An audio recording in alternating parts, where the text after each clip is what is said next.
going through this, weaving jubilees, what I'm getting out of that, and now watching the video on the Cosmic Jubilee and what a year represents in 1,000-year lifespan, and 128 years is all he'll wrestle with man. And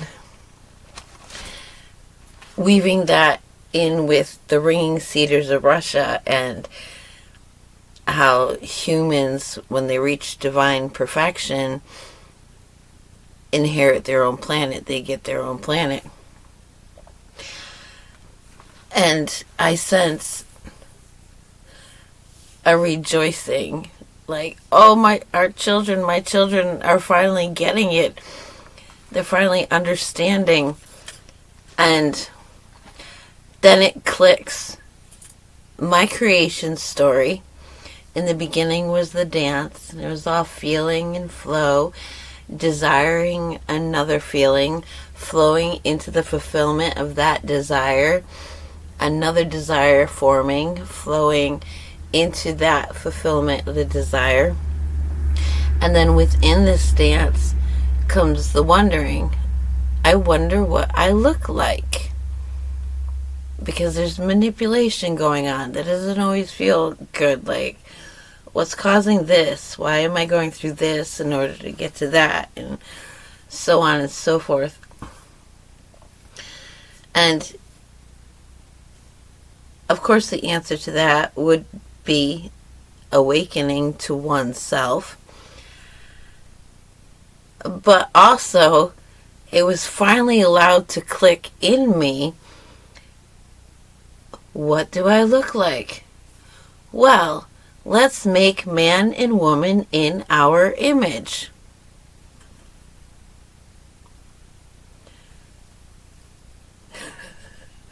Of course. I think what prevented me from connecting the two was because I had so many issues with the masculine Godhead, Yahuwah part.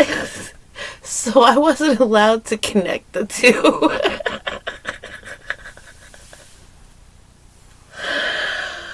Okay. And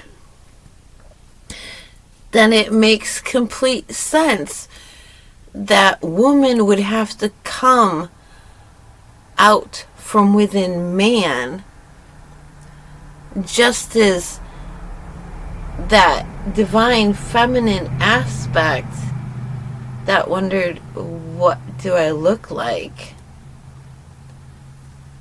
would have to come out of the aspect that creates the circumstances and the situations for the desire to be fulfilled.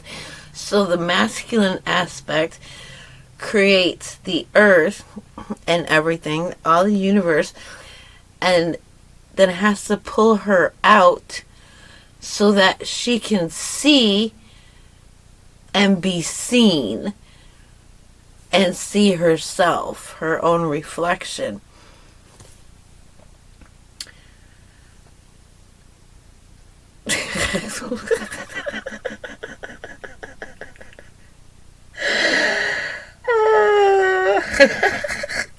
I wonder if oy vey is a curse word.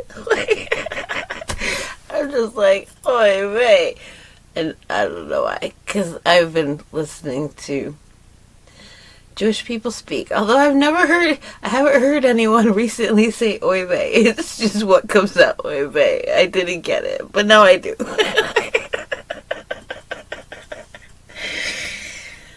I'm allowed to have this connection, this understanding now. Oh, that's just so funny.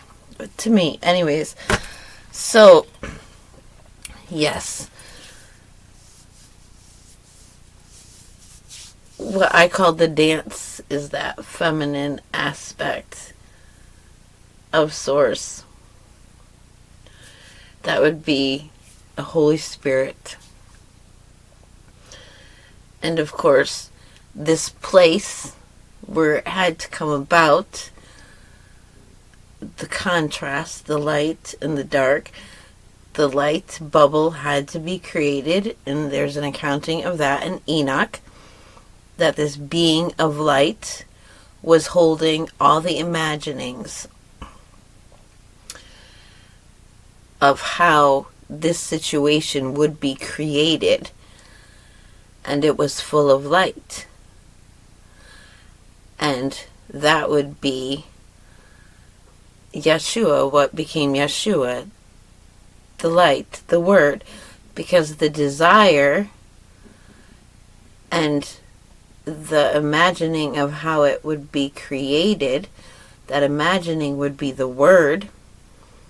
And so the word was with God, and the word was God, and took shape in this light.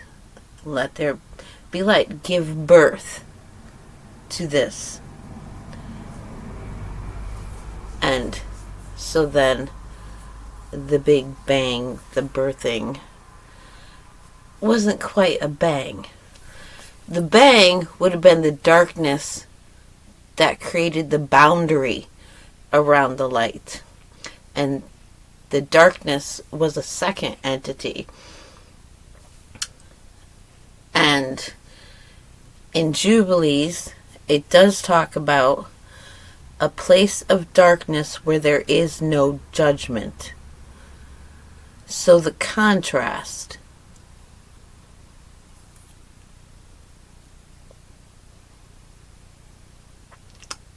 And we are in darkness, but there is judgment. So it's not that darkness. There's another darkness in which there is no judgment. Very interesting. Very, very interesting. Oh, it's just exciting. And of course, it's always good news when we make our Creator, our parents, happy. I like having parents I can make happy. I've never known that one before. So, yeah, it's all making sense for me now. And hopefully it might help somebody else.